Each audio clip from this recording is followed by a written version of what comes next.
سیرت جویریہ رضی اللہ تعالی عنہا۔ انشاءاللہ آج ہم یہاں اللہ کے رسول محمد صلی اللہ علیہ وسلم کی زوجہ، امت کی ماں، یعنی ہم سب مسلمانوں کی ماں ام المومنین جویریہ رضی اللہ تعالی عنہا کی سیرت پر غور کریں گے، اور انشاءاللہ تقریر سننے کے بعد تقریر کے جو صفات جویریہ رضی اللہ تعالی عنہا کے میں آپ کو بتانے والی ہوں، اس سے انشاءاللہ ہم متاثر ہو کے وہ صفات اپنی زندگی میں لانے کی کوشش کریں گے انشاءاللہ۔ میری بہنوں، اکثر ہم دیکھتے ہیں کہ امہات المومنین ہیں، صحابہ صحابیات ہیں، یہاں تک کہ انبیاء علیہ الصلاۃ والسلام کے جو نام ہیں، یہ نام اکثر مسلمان گھرانوں میں ہم بچوں کے رکھتے ہیں، یعنی ہمارا خود نام کسی نہ کسی صحابیہ کا ہوگا، یا ہمارے بھائی یا ہمارے والد یا بڑوں کے یعنی مردوں میں ہو سکتا ہے انبیاء کے بھی نام رکھے ہوں گے، جیسے کہ ابراہیم نام رکھا جاتا ہے، یہاں تک کہ عیسیٰ علیہ السلام کا نام بھی رکھا جاتا ہے، یہاں تک کہ محمد صلی اللہ علیہ وسلم کا نام تک رکھ لیتے ہیں، سبحان اللہ۔ اسی طریقے سے امہات المومنین کے بھی نام ہیں ماشاءاللہ۔ کئی بار آپ نے ہو سکتا ہے آپ کے دوست احباب میں، رشتہ داروں میں، خود آپ کی بہنیں یا خود آپ کا نام ہو سکتا ہے خدیجہ ہو سکتا ہے عائشہ ہو۔ عائشہ تو سب سے پاپولر نام کہا جاتا ہے مسلمان عورتوں کے لیے۔ اسی طریقے سے زینب ہے، جویریہ ہے خود نام رضی اللہ تعالیٰ عنہا کا، جو ہم مسلمان بہنوں میں اکثر بہت عام ہیں۔ اسی طریقے سے صحابیات کے نام بھی بڑے عام ہیں، اللہ کے رسول صلی اللہ علیہ وسلم کی بیٹیوں کے نام بھی بڑے عام ہیں، صحابیات کے نام بھی بڑے عام ہیں، جیسے کہ سمیہ رضی اللہ تعالیٰ عنہا ہے، بریرہ رضی اللہ تعالیٰ عنہا ہے، اسماء رضی اللہ تعالیٰ عنہا ہے۔ یعنی ہو سکتا ہے کئی ایسی لڑکیاں ہوں گی جن کا نام اسماء ہے، لیکن ان کو معلوم نہیں کہ یہ اللہ کے رسول صلی اللہ علیہ وسلم کے ایک صحابیہ کا نام ہے، کئی صحابیہ کا نام ہے۔ ہم نام تو رکھ لیتے ہیں، اس کے معنی شاید جان لینے کی کوشش کرتے ہیں، لیکن یہ جو صحابیہ، یہ جو ام المومنین، یہ جو اللہ کے رسول کا نام ہے یا کسی اللہ کے رسول یا نبی کا نام ہے، یہ جب رکھتے ہیں تو اس کی تربیت ہم کو ہمارے بچپن سے نہیں ملتی کہ یہ نام کے جو نبی تھے، یہ نام کی جو ام المومنین تھی، یہ نام کے جو صحابی یا صحابیہ تھے، ان کے کردار اس دنیا کی زندگی میں کیا تھے۔ نام تو ہم نام کو رکھ لیتے ہیں، بڑی خوبصورت آپ کی لڑکی ہو، بڑی آپ کی حسین جمیل آپ کی لڑکی ہو، اچھے کردار دنیاوی اعتبار سے ہو، تو ایک اچھی نیک صحابیہ صحابی کا نام دے دیتے ہیں، لیکن اس پر غور نہیں کرتے کہ انہوں نے یعنی صحابہ صحابیات نے یہ جو لقب لیا ہے، یہ بارہا میں اپنے بیانات میں اس کو دہرا رہی ہوں، سورہ توبہ کی آیت نمبر 100، رضی اللہ عنہ ورضوا عنہ، اللہ ان سے راضی ہیں اور یہ اللہ سے راضی ہیں۔ تو یہ القاب جو ملے ہیں ہمارے صحابہ صحابیات کو، امہات المومنین کو، ان کی زندگی کو ہم کو سیکھنا چاہیے، مختصر میں ہی صحیح، تاکہ سمجھ میں آئے کہ یہ اتنے پیارے نام ہم کیوں رکھ رہے ہیں ماشاءاللہ۔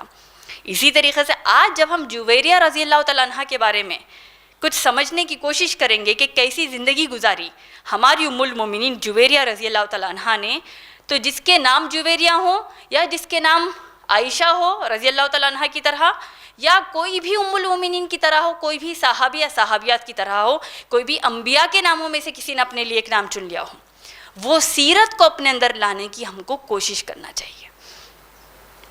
جویریہ رضی اللہ تعالیٰ عنہا، یہ جو ہماری ام المومنین ہیں، ان کا ایک بہت بڑا ایک تاریخی واقعہ اللہ کے رسول صلی اللہ علیہ وسلم کی سیرت میں بیان کیا جاتا ہے، یعنی جویریہ رضی اللہ تعالیٰ عنہا کی نبی کریم صلی اللہ علیہ وسلم کی زندگی میں جو آمد ہے، کیسے حالات تھے مدینے کے، یہ معلوم ہونا ہم سب کے لیے بڑا ضروری ہے۔ ہوتا یہ ہے جب کبھی ہم نبی کریم صلی اللہ علیہ وسلم کی سیرت پر غور کرتے ہیں، ہم جو بڑی بڑی جنگیں ہیں، جنگ بدر ہے، جنگ احد ہے، جنگ احزاب ہے، ان جنگوں کے بارے میں صرف نام شاید ہم کو معلوم ہو یا چند اس کے حالات ہم کو معلوم ہوں، لیکن ہم یہ نہیں جانتے کہ ان بڑی بڑی جنگوں کے بیچ میں بھی کئی ساری چھوٹی جنگیں یا چھوٹے انویژنس یا چھوٹی فتح جو اللہ کے رسول محمد صلی اللہ علیہ وسلم کو ملی ہیں، یہ بھی ہم کو جاننا ضروری ہے، تاکہ ایک مکمل سیرت ہم کو ماشاءاللہ سمجھ میں آئے۔ ہوا یوں کہ جنگ احزاب، جنگ بدر، جنگ احد، جنگ احزاب کے بیچ میں ایک ایسی جنگ ہوئی اللہ کے رسول صلی اللہ علیہ وسلم کی سیرت میں جس کو بنو مستلق کے ساتھ کی جنگ کہا جاتا ہے۔ یعنی بنو مستلق مدینے کے پاس ایک قبیلہ ایک نیت سے آ رہا تھا اللہ کے رسول صلی اللہ علیہ وسلم کے پاس مدینے کو اٹیک کرنے کی نیت سے۔ یعنی دیکھیے اب مکے سے اللہ کے رسول صلی اللہ علیہ وسلم ہجرت کر کے مدینے کو آئے، اور جب اسلام ماشاءاللہ ایک شریعت قائم کی اللہ کی مدد سے، تو جو کئی سارے دشمنان اسلام تھے وہ کوشش کر کے حملے کرتے اللہ کے رسول صلی اللہ علیہ وسلم کے اوپر، اور اللہ کے رسول صلی اللہ علیہ وسلم کو اللہ کی مدد سے فتح ملتی۔ تو کئی مہینوں سے یا کئی دنوں سے اللہ کے رسول صلی اللہ علیہ وسلم کو یہ بارہا ایک وارننگ کے طور پر ایک میسیج آ رہا تھا، یعنی صحابہ صحابیات کے ذریعے معلومات ہو رہے تھے کہ بنو مستلق بڑی زور شور سے تیاریاں کر رہے ہیں مدینے کو اٹیک کرنے کے لیے۔ بنو مستلق، یہ نام یاد رکھیے، کیونکہ یہ قبیلہ، یہ وہی قبیلہ ہے جس کے سردار کی بیٹی تھی جویریہ رضی اللہ تعالیٰ عنہ۔ اب دیکھیے، ہے غیر مسلمان قبیلہ، اسلام قبول نہیں کیا، غیر مسلمان ہیں، یہاں تک کہ ایسے غیر مسلمان ہیں کہ یہ نیت کر کے آگے بڑھے کہ محمد صلی اللہ علیہ وسلم پر اٹیک کریں، نعوذ باللہ۔ تو وہ قبیلہ بنو مستلق کے سردار کی بیٹی ہے اب جویریہ رضی اللہ تعالیٰ عنہ۔ اب اللہ کے رسول صلی اللہ علیہ وسلم نے پری ایمپٹیو اٹیک جس کو آپ کہتے ہیں، یعنی ان کے اٹیک کرنے سے پہلے، کیونکہ آپ کو آج کی طرح اٹیک نہیں جہاں پر معلومات ہی نہیں ہے کہ کوئی اٹیک کرنے والا ہے، جا کر آپ بموں سے اس کو ختم کر رہے ہیں کسی جگہ کو۔ پری ایمپٹیو اٹیک یعنی آپ کو پوری ٹھوس خبر ہے کہ یہ لوگ تیاری کر چکے ہیں، اور اب آپ جا کر پہلے کا پہلے حملہ کر رہے ہیں تاکہ آپ بچ جائیں اور آپ غالب آ جائیں۔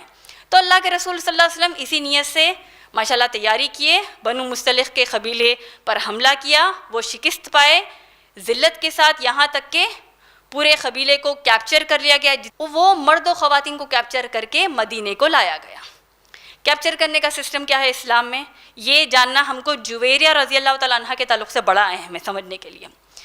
کیپچر کرنا یا گرفتار کر کے لانا، پرزنرز آف وار جس کو کہتے ہیں، یعنی وہ مرد اور عورتیں، وہ مرد و خواتین غیر مسلمان جو مسلمانوں سے لڑنے کے لیے جنگ کے میدان میں آئے، اور اگر مسلمان اس میں جیت جائیں تو مسلمان حاکم جتنے لوگ، جیسے وار بوٹی جس کو کہتے ہیں، جو مال غنیمت جس کو کہتے ہیں، یعنی ان کے گھوڑے، ان کا مال، وہ جو قبضے میں آتا ہے مسلمان حاکم کے، اسی طریقے سے غیر مسلمان جو لوگ آئے ہیں، یعنی جو لڑنے آئے ہیں، وہ بھی قبضے میں آتے ہیں، قید میں آ جاتے ہیں۔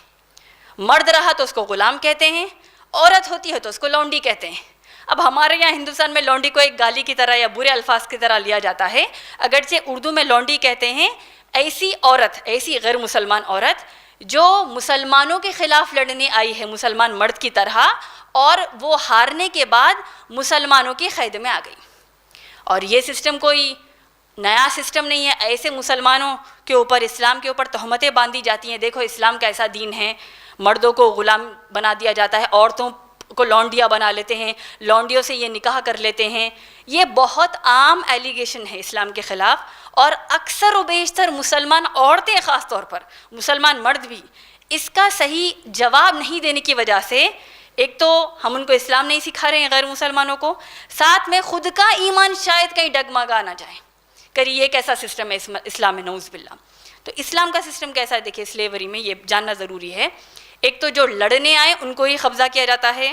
جویریہ رضی اللہ تعالیٰ عنہ کے جو قبیلے کے ساتھ جنگ ہوئی، اس میں جو کیپچر ہوئے، ان میں مرد و خواتین جو آئے غلام اور لونڈی بن کر، ان کو بانٹ دیا جاتا ہے مدینے کے لوگوں میں۔ یہ اسلامی سسٹم ایسا ہی ہے۔ یہاں تک کہ جویریہ رضی اللہ تعالیٰ عنہ کس کے حصے میں آئی؟ ایک صحابی ہے جن کا نام ثابت بن قیس رضی اللہ تعالیٰ عنہ ہے، ان کے حصے میں آئی۔ اب یہ یہاں سے آگے بڑھنے سے پہلے سلیوری سسٹم کیا ہے اور یہ نیا کیوں نہیں ہے دنیا میں، یہ پہلے ہم انشاءاللہ جان لیں گے تاکہ آگے سیرت جویریہ رضی اللہ تعالیٰ عنہ سمجھ میں آ جائے۔ اب دیکھیے سلیوری سسٹم جو ہے، یہاں پہ غلام بنا دیا جاتا ہے، لونڈی بنا دیا جاتا ہے عورت کو۔ اس میں دیکھیے آپ، یہ چیز روم اور گریک سویلائزیشن سے چلتا آ رہا ہے، یونانی تہذیب اور رومن تہذیب سے چلتا آ رہا ہے، لیکن فرق اس میں کیا ہے کہ اسلام ایک رحم کا دین ہے، رحمت کا دین ہے۔ رومن گریک سویلائزیشن میں کیا ہوتا تھا، خود جو گریک فلاسفر ہے زینوفون اس کا نام ہے، اس نے کہا کہ یونانی تہذیب میں، گریک تہذیب میں غلاموں کو پالتو جانوروں کی طرح پالتے، ان سے غلطی ہو جائے تو ان کو کڑی سے کڑی سزا دیتے، وہ کچھ اچھا کر دیتے ان کو کچھ نہ کچھ تھوڑا سا ایک تحفہ دے دیتے، یعنی ایک جانور کی طرح ان کے ساتھ برتاؤ کیا جاتا تھا۔ اسی طریقے سے رومن سویلائزیشن میں بھی ایک رپورٹ آئی ہے ورلڈ ہسٹری انسائکلوپیڈیا کے مطابق بتایا جاتا ہے کہ روم میں، خاص طور پر اٹلی میں، ہر تیسرا شخص غلام ہوا کرتا تھا. Every third person would be a slave. اب اس سے اندازہ کیجئے کہ کس قدر زیادہ غلامی عام تھی اس وقت. اور پورے روم میں ہر پانچواں شخص غلام یا لونڈی ہوا کرتی تھی، اور وہاں پر ان کے کوئی رائٹس بھی نہیں تھے. بہت زیادہ ان کو ذلت کی زندگی جینا پڑتا تھا. یہاں تک کہ آج بھی ماڈرن سلیوری کے نام پر بی بی سی کی رپورٹ بتاتی ہے جون 2016 کی کہ 45 ملین لوگ ماڈرن سلیوری کے شکار ہیں.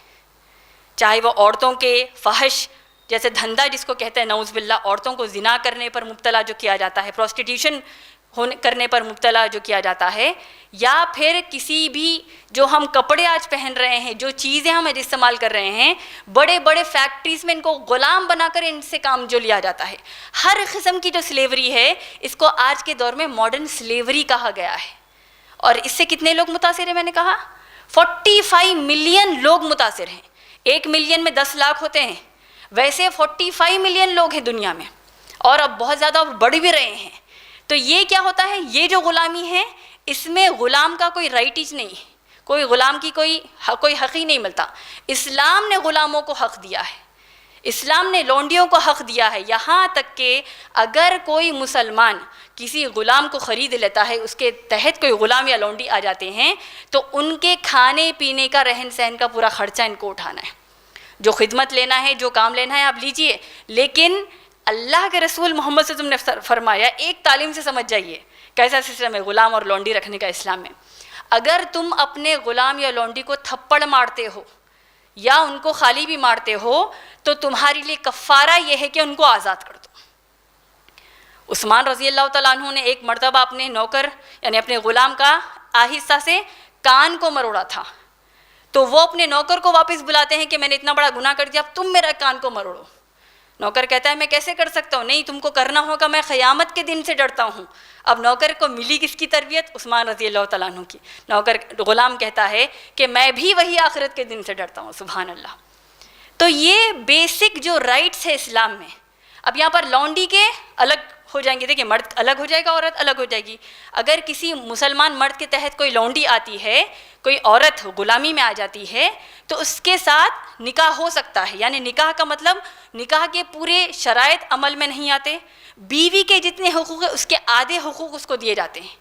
اب کوئی پوچھ سکتا ہے یہ کیا بات ہوئی؟ بھائی جو شخص اللہ رسول سے یعنی اللہ کے رسول صلی اللہ علیہ وسلم اور صحابہ سے لڑنے آئی ہے، اسلام سے لڑنے آئی ہے، اس کو برابر کا حق دیں گے وہ تو بے وقوفی ہو جائے گی. تو اسلام نے کیا کہا؟ ان کو چھوڑ دو، وہ بھی بے وقوفی ہے. ان کو قید کر کے رکھو، وہ بے رحمی ہو جائے گی. ان کو ہمارے ساتھ اٹھتے بیٹھتے رکھو، یہ اسلام میں انسانیت کا ماشاءاللہ کانسیپٹ ہے. ان کو رکھنا ہے. اگر وہ لونڈی سے آپ کو بچے ہوتے ہیں تو پھر وہ بچوں کو وراثت میں حق ہے اور ان کو اچھا ٹریٹ کرنا ہے. یہ نقطۂ نظر ہم کو غلامی یا لونڈی کا جو سسٹم اسلام میں ہے، جو ایک مسلمان حاکم کے تحت ہوتا ہے. ہر کوئی مسلمان جا کر اب کسی نوکر یا نوکرانی کے بارے میں تصور نہیں رکھ سکتے. مسلمان حاکم، مسلمانوں کی جنگ کسی غیر مسلمان قوم سے ہوتی ہے، تب یہ پورے شرائط اسلامی اعتبار سے علماء اکرام ہم کو بتاتے ہیں ماشاءاللہ. ایسے ہی کیا ہوا؟ اللہ کے رسول صلی اللہ علیہ وسلم کا جب بنو مصطلق کے ساتھ وہ جنگ ہوئی، آ گئے غالب ہو کر ماشاءاللہ. جو مرد و خواتین مال غنیمت میں آئے ان میں جیسے میں نے بتایا جویریہ رضی اللہ تعالیٰ عنہ کس کے ساتھ تھیں؟ ثابت بن قیس رضی اللہ تعالیٰ عنہ کے ساتھ.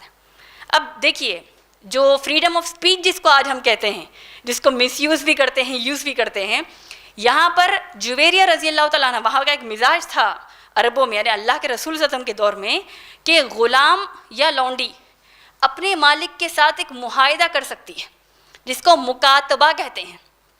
مکاتبہ مطلب اگر میں یعنی کوئی غلام ہو یا لونڈی وہ کوئی فلاں رقم، اتنی رقم یا کچھ آپ کو دے دیں تو آپ مجھے آزاد کر دیں گے.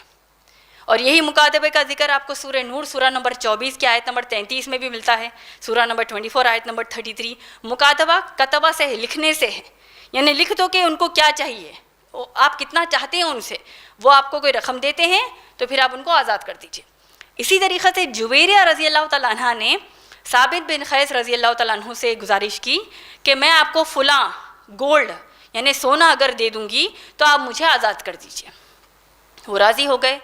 اب سوال یہ اٹھتا ہے وہ آئی تھی جنگ لڑنے کے لیے، سونا ان کے پاس تھا نہیں، تو اب جویریہ رضی اللہ تعالیٰ عنہ گئی اللہ کے رسول محمد صلی اللہ علیہ وسلم کے پاس۔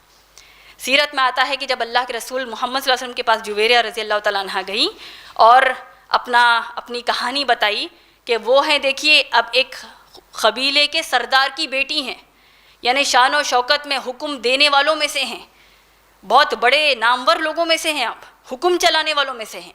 اب ایسے عزت والے گھرانے سے آ کر اب وہ ایک لونڈی کی زندگی جینے پر مجبور ہو رہی ہیں کیونکہ وہ آئی تھی جنگ لڑنے۔ اللہ کے رسول صلی اللہ علیہ وسلم سے کہا کہ وہ ابھی اسلام قبول نہیں کی تھی، تو کہا کہ دیکھیے میں کس کے قید میں ہوں، ابھی فلاں صحابی کے ثابت بن قیس رضی اللہ تعالیٰ عنہ کے قید میں ہوں، اور مکاتبہ یہ ہوا ہے کہ اتنا سونا میں دوں گی تو وہ مجھے آزاد کر دیں گے، تو میں آپ سے گزارش کرتی ہوں کہ آپ مجھے کچھ سونا یہ دے دیں تاکہ میں ان کو دے دوں اور آزاد ہو جاؤں۔ تو دیکھیے کیسے رائٹس اسلام میں سلیوز کے ہیں کہ وہ باضابطہ خود جاتی ہیں، ہیڈ آف اسٹیٹ ہے اللہ کے رسول محمد صلی اللہ علیہ وسلم، اور جا کر کہتی ہے کہ میں آزاد ہونا چاہتی ہوں، مجھے فلاں یہ چیز چاہیے، گزارش کرتی۔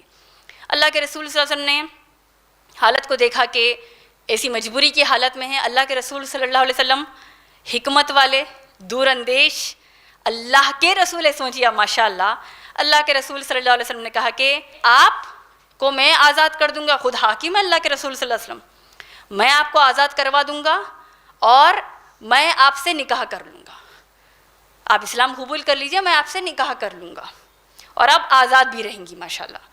اب یہاں پر دیکھیے جویریہ رضی اللہ تعالیٰ عنہ کی سب سے پہلی صفت ڈیسیجن میکنگ دیکھیے، خود لڑنے آئی تھی غیر مسلمان بن کر، غیر مسلمان ہوتے ہوئے اللہ کے رسول صلی اللہ علیہ وسلم صحابہ کے ساتھ، صحابہ کے خلاف۔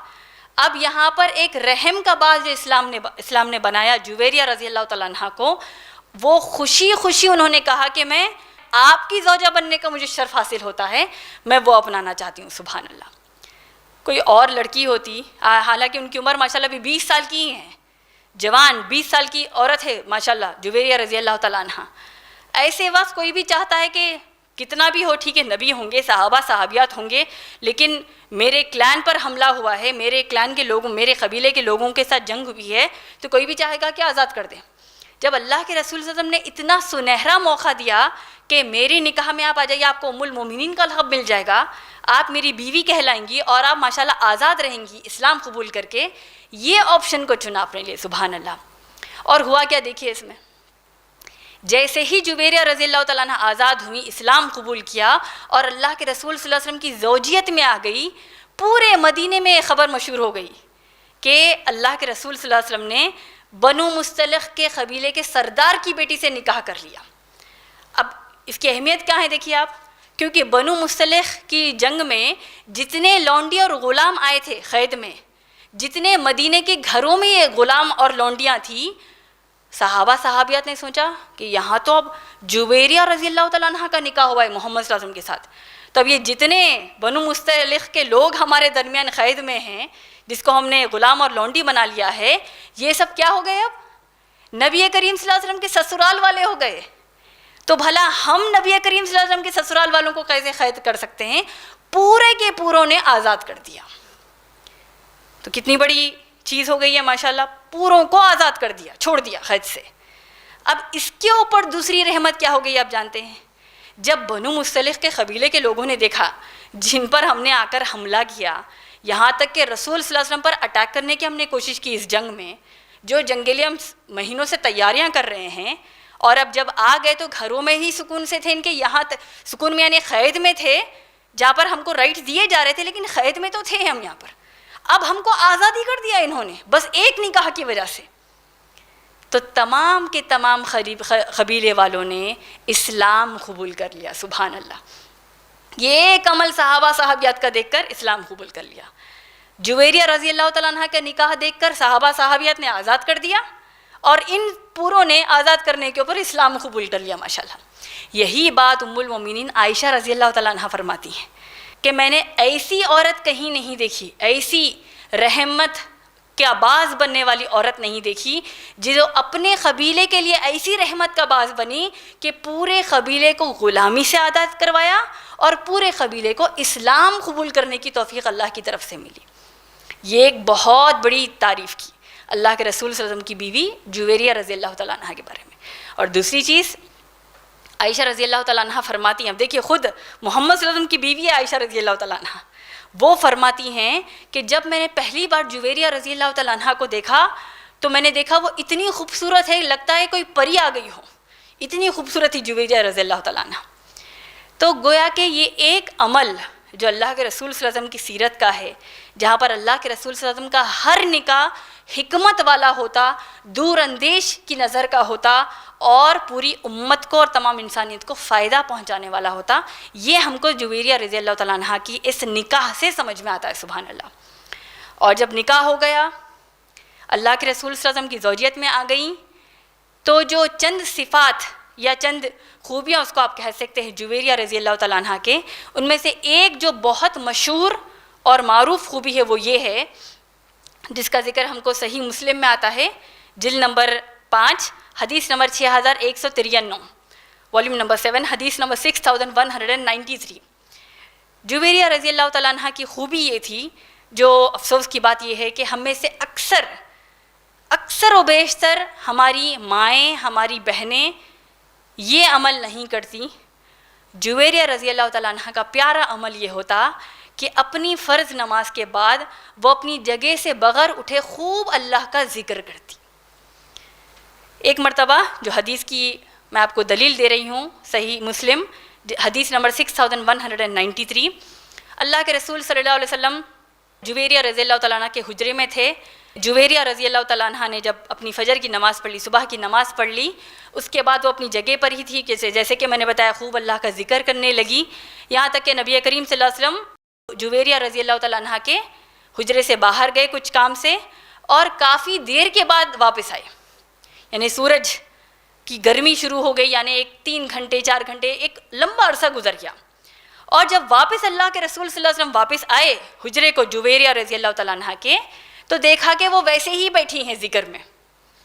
تو پوچھا، اے جویریہ رضی اللہ تعالیٰ عنہ، کیا آپ یہ حالت میں ویسے ہی ہیں جیسے کہ جس حالت میں آپ کو چھوڑ کر یہاں سے گیا تھا، یعنی صبح کے یہ وقت نماز پڑھ کے جو آپ ذکر میں بیٹھی ہیں ویسے ہی اب تک آپ بیٹھی ہیں؟ تو کہا جی ہاں ویسے ہی بیٹھی ہوں. اللہ کے رسول صلی اللہ علیہ وسلم نے دیکھیے اسلام آسان دین ہے، الدین یسرن کہا نبی کریم صلی اللہ علیہ وسلم نے، دین آسان ہے. حالانکہ جویریہ رضی اللہ تعالیٰ عنہ اللہ کی عبادت کے لیے کر رہی ہیں، لیکن رحمت للعالمین نبی محمد صلی اللہ علیہ وسلم کو جو اللہ نے رسول اور نبی بنا کر بھیجا، اگر کوئی عبادات میں مشکل آتی ہے یا کوئی لگتا ہے کہ شاید ان کے اوپر کچھ مشکل آ جائے اس کی وجہ سے، یا بہت مشکل اگر عبادت کو بنا رہے ہیں، لامبی بنا رہے ہیں، تو اس میں اللہ کے رسول صلی اللہ علیہ وسلم نے کہا کہ آپ جو اپنے مصلے پر تھیں، آپ جہاں نماز پڑھ رہی تھی، یہاں پر آپ نے ذکر شروع کیا، جب میں آپ کے حجرے سے نکلا میں نے 3 مرتبہ 4 کلمات پڑھے، 3 مرتبہ 4 چھوٹے چھوٹے کلمات پڑھے، لیکن جتنی عبادت آپ نے، جتنا ذکر و اذکار آپ نے اللہ کا اتنی بڑے وقت میں کیا ہے، یہ 4 اذکار اس پر بھاری ہیں، سبحان اللہ. تو گویا بتانے کا مطلب کہ ایسے اذکار کریے جس سے آپ کو زیادہ سے زیادہ کم وقت میں انشاءاللہ فائدہ ہو جائے. اس سے ہم کو سیکھ کیا ملتی ہے؟ ہم میں سے اکثر میری بہنوں اپنا محاسبہ کیجئے. پہلے ایک گروہ مسلمانوں میں ہے جو نمازیں ہی نہیں پڑھتے، یعنی ہمارے ایگزامس آ گئے، ہم شاپنگ میں ہیں، دعوت میں ہیں، آنکھ نہیں کھلی، 5 نمازوں میں کئی ایسے ہیں جو کثرت سے فجر کی نماز کو چھوڑ دیتے ہیں، اور ماں باپ کو اس کی پرواہ بھی نہیں ہوتی، کیونکہ خود ماں باپ نہیں پڑھنے والوں میں سے، یا پڑھنے والے بھی ہے تو چلو ابھی تو بچی چھوٹی ہے، چلو اس کی شادی ہونے کے بعد وہ نمازیں پڑھے گی. یعنی الگ الگ مصلحت ہم نے بنا لی ہے، نمازیں ہی نہیں پڑھتے. دوسرا، نماز پڑھ کر گویا کہ نعوذ باللہ ہم احسان کر رہے ہیں، نماز پڑھتے ہی جگہ سے فارغ. اسلام نے آپ کو طریقہ، اگرچہ یہ چیزیں فرض نہیں ہیں، لیکن اللہ کے رسول محمد صلی اللہ علیہ وسلم نے کیا فرمایا؟ صحیح بخاری جلد نمبر 1 حدیث نمبر 659، والیوم نمبر 1 حدیث نمبر 659، اللہ کے رسول محمد صلی اللہ علیہ وسلم نے فرمایا کہ جو شخص اپنی نماز کے بعد اپنے مصلے کو، یعنی جہاں آپ صلاح پڑھتے ہیں اس جگہ سے نہیں ہٹتا مگر کہ وہ خوب اللہ کا ذکر کرتا ہے، تو ایسے شخص کے لیے اللہ کھربوں فرشتوں کو نازل کرتے ہیں. کھربوں یعنی ملینز بلینز ٹریلینز فرشتے آتے ہیں اس شخص کے لیے، اور اس شخص کے لیے اس کی مغفرت کی دعا کرتے ہیں. اللہ تعالیٰ سے دعا کرتے ہیں، اے اللہ جو وہ چاہتا ہے اس کو عطا کریے، اے اللہ جو وہ مغفرت کی دعا مانگ رہا ہے اللہ اس کو معاف کر دیجیے. سوچیے کوئی چھوٹی چیز نہیں ہے. ہم مسلمان، قرآن میں اللہ نے شروعات میں کیا کہا؟ ذالک الکتاب لا ریب فیہ ھدی للمتقین الذین یؤمنون بالغیب. غیب پر ہمارا ایمان ہے. اللہ کو دیکھا نہیں دیکھا لیکن ایمان ہے اللہ پر. اللہ ہے ماشاء اللہ. نبی کریم صلی اللہ علیہ وسلم کو دیکھا نہیں دیکھا لیکن اگر کوئی کمبخت کارٹون بناتا ہے تو ہم برداشت نہیں کرتے. اسی طریقے سے قرآن نازل ہوتے وقت کیا ہم موجود تھے؟ نہیں تھے، لیکن جان سے بڑھ کر اس قرآن کو چاہتے ہیں. اسی طریقے سے امہات المومنین کو دیکھا نہیں دیکھا لیکن جب کبھی سوچتے ہیں تو دل میں ایک عجیب سا سکون اور ایک محبت آ جاتی ہے. سبحان اللہ. تو سوچئے جب ہم یہ سوچتے ہیں کہ دیکھیے تھوڑی دیر کی بات ہے، 2 منٹ 3 منٹ 4 منٹ، ہر فرض نماز کے بعد تھوڑی دیر بیٹھ کر ہاتھ اٹھا کر دعائیں کرنا بدعت ہے، لیکن دعائیں کرنے کی بہت بڑی ماشاءاللہ امپورٹنس ہے، اس میں اہمیت ہے. دعا قبولیت کی ایک بڑی اہم جگہ ہے وہ ماشاءاللہ. ہم کیوں نہیں کرتے ہمارے لیے دعائیں؟ بس ذہن میں ہوتا ہے شاید پکوان کرنا ہے، شاید کوئی اسائنمنٹ پورا کرنا ہے، شاید کوئی ایگزام ہے، شاید کسی کو کال کرنا ہے، شاید کوئی دوسرا کام ہے. کوئی نہ کوئی انداز سے آپ کا دماغ آکیوپائڈ ہوتا ہے نماز میں. یہ نہیں سوچتے ہیں نماز کے بعد جو چیز ہم کرنے جا رہے ہیں اس کو کنٹرول کرنا خود اللہ کے ہاتھ میں ہے. جس کو ہم دینا چاہتے ہیں، جو کچھ ہم دینا چاہ رہے ہیں کسی کو، جبکہ اللہ خود ہم کو نماز میں وہ مدد دے رہا ہے، ہم اللہ سے دور ہو رہے ہیں. تو کیا کہا اللہ کے رسول صلی اللہ علیہ وسلم نے؟ 4 کلمات ہیں جو میں نے صرف 3 مرتبہ پڑھے، اور جتنی دیر آپ نے یعنی جویریہ رضی اللہ تعالیٰ عنہ نے عبادت کی اس پر یہ بھاری ہے. سبحان اللہ. کیا کہا؟ دعا کیا ہے وہ؟ سبحان اللہ و بحمدی. اے اللہ آپ پاک ہیں اور تمام تعریفیں آپ کے لیے ہے. کیسی ہے تمام تعریفیں آپ کے لیے؟ تمام پاکی اللہ آپ کے لیے کیسی ہے؟ وعدد نفسی. اے اللہ وہ تمام تعریفیں وعدد خلقہ، جتنی تعداد میں آپ کی مخلوقات ہے اس سے بڑھ کر اللہ آپ کی تعریف ہے. سبحان اللہ. دیکھیے سبحان اللہ و بحمدہ وعدد خلقہ. عدد کہتے ہیں نا اردو میں بھی، 2 عدد 3 عدد تعداد سے ہے، گنتی سے ہے. جتنی گنتی ہے آپ کی مخلوق کی اس سے بڑھ کر اے اللہ ہم آپ کی حمد و ثنا بیان کرتے ہیں.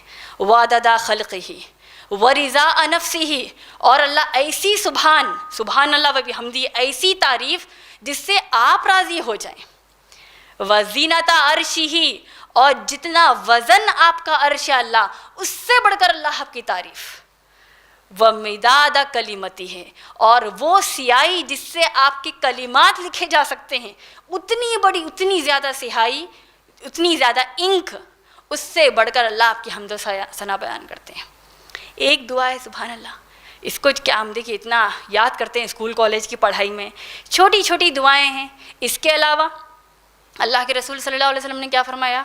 صحیح مسلم کی حدیث ہے، جو کوئی شخص نماز کے بعد 33 مرتبہ سبحان اللہ، 33 مرتبہ الحمدللہ، 34 مرتبہ اللہ اکبر پڑھے اور اس کے بعد کیا کہے؟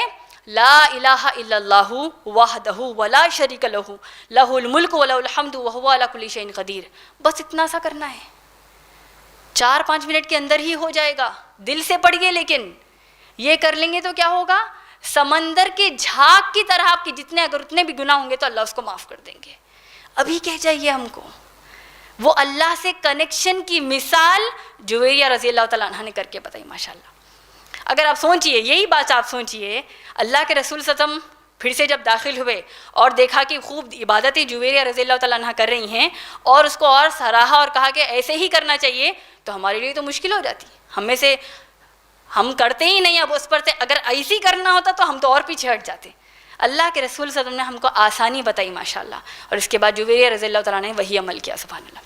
اسی طریقے سے نماز کے بعد کے اذکار میں ہم دیکھتے ہیں آیت الکرسی پڑھنا کتنی بڑی اہمیت کی چیز ہے.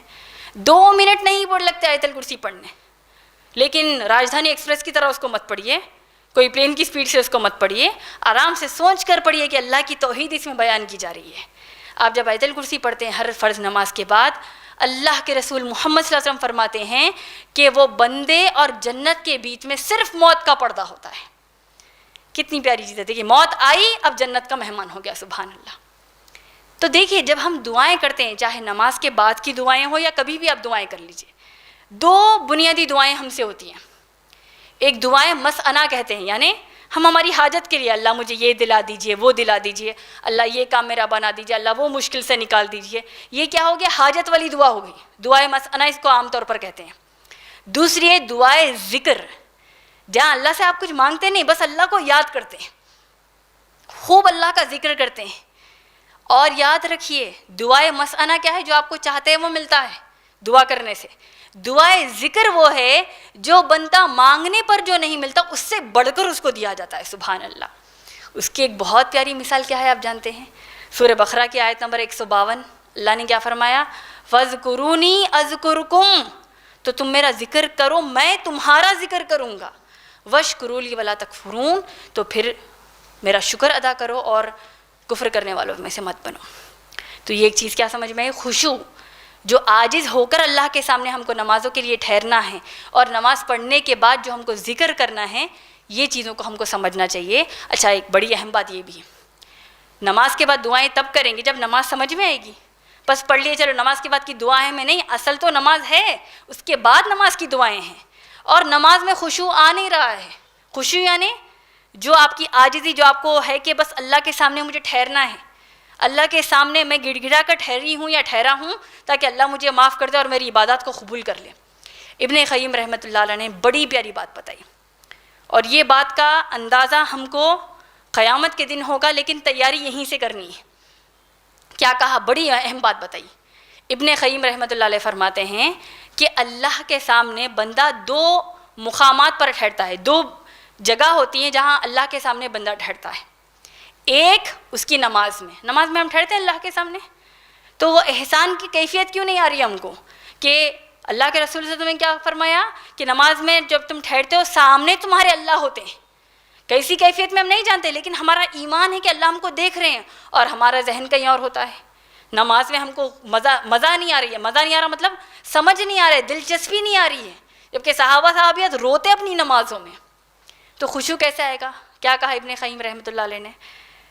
انسان ایک جگہ کا ہے اللہ کے سامنے جو ٹھہرتا ہے نماز میں، دوسرا قیامت کے دن۔ اور کیا بتایا اس کے بارے میں؟ جو بندہ اللہ کا نماز میں ویسے ٹھہرے گا جیسے اللہ چاہتے ہیں، تو آخرت میں قیامت کے دن اس کو اللہ کے سامنے ٹھہرنے میں کوئی مشکل پیش نہیں آئے گی۔ سبحان اللہ۔ اور جو بندہ دنیا میں اللہ کے سامنے نماز میں ایسے ٹھہرتا ہے جس میں اس سے لاپرواہیاں ہوتی ہیں اور وہ ویسے نہیں ٹھہرتا جیسا اللہ چاہتے ہیں، تو پھر قیامت میں وہ اللہ کے سامنے ٹھہرنے میں اس کو بہت مشکلات اور بہت زیادہ اس کی بربادی کا باعث بن جائیں گی۔ تو یہ چیزوں کا ہم کو خیال کرنا چاہیے۔ جویریہ رضی اللہ تعالیٰ عنہ کی سیرت سے یہی سمجھ میں آتا ہے کہ کیسے وہ نمازوں کی اور خاص طور پر اذکار کی پابند تھی ماشاءاللہ۔ ایک اور مسئلہ یہ بھی آتا ہے، صحیح بخاری جلد نمبر 3 حدیث نمبر 1986، والیوم نمبر 3 حدیث نمبر 1986، اللہ کے رسول صلی اللہ علیہ وسلم کا جو مشہور حکم ہے کہ صرف جمعے کے دن روزہ نہیں رہ سکتے کا، یہ ہم کو دلیل ہم کو ماشاءاللہ جویریہ رضی اللہ تعالیٰ عنہ کی سیرت سے ملتی ہے۔ اللہ کے رسول صلی اللہ علیہ وسلم ایک بار آئے، دیکھا کہ جویریہ رضی اللہ تعالیٰ عنہ روزہ تھیں، وہ جمعے کا دن تھا، پوچھا کیا آپ جمعرات کو روزہ تھیں؟ تو کہا کہ نہیں تھی۔ کیا آپ ہفتے کو روزہ رکھنے کا ارادہ کر رہی ہیں؟ کہا کہ نہیں کر رہی ہوں۔ تو کہا کہ روزے کو توڑ دوں۔ اس کا مطلب شرعی مسئلہ جو ہم کو ماشاءاللہ ملتا ہے وہ کیا ہے کہ اگر آپ فرائیڈے کے ساتھ تھرسڈے یعنی جمعرات اور جمعہ رہ سکتی ہیں، یا جمعہ اور ہفتہ رہ سکتی ہے، آپ جو روٹین میں روزے رہتے ہیں جس کی جو پیریڈس کی وجہ سے جو روزے چھوٹ جاتے ہیں یا کوئی نفل روزے آ جاتے ہیں، تو صرف فرائیڈے نہیں رہ سکتے، بشرطے کہ وہ کوئی عرفہ کا روزہ ہو، ایسا کوئی روزہ ہو الگ بات ہے، نہیں تو خالی فرائیڈے اب روزہ نہیں رہ سکتے۔ یہ بھی ہم کو ماشاءاللہ جویریہ رضی اللہ تعالیٰ عنہ کی سیرت سے ملتا ہے۔ اس کے علاوہ پوری زندگی جویریہ رضی اللہ تعالیٰ عنہ نے اپنی اللہ کی عبادات، اللہ کے رسول صلی اللہ علیہ وسلم کی اطاعت، اور جیسے تیسے اللہ کے رسول صلی اللہ علیہ وسلم کے صحابہ صحابیات کو دین پھیلانے میں جو مدد کی ہے، یہ بھی ہمارے لیے بہت بڑی مثال ہے۔ اسی کے ساتھ میں اپنی تقریر کا اختتام کرتی ہوں قرآن کی اس آیت کے ساتھ جس سے میں نے اپنی تقریر کو شروع کیا، سورہ بقرہ آیت نمبر 45۔ اللہ نے فرمایا، اللہ سبحانہ تعالیٰ فرماتے ہیں وَاسْتَعِینُوا بِالصَّبْرِ وَالصَّلَاةِ، تم اللہ کی مدد طلب کرو صبر کے ساتھ اور صلاۃ کے ساتھ، یعنی نمازوں کے ذریعے۔ یہ بڑے مشکل کام ہیں، اللہ علی الخاشعین، سوائے ان کے جو اللہ کے سامنے عاجز ہو کر ٹھہرتے ہیں، اللہ سے محبت میں اللہ کے لیے نمازیں پڑھتے ہیں۔ وآخر دعوانا الحمد للہ رب العالمین۔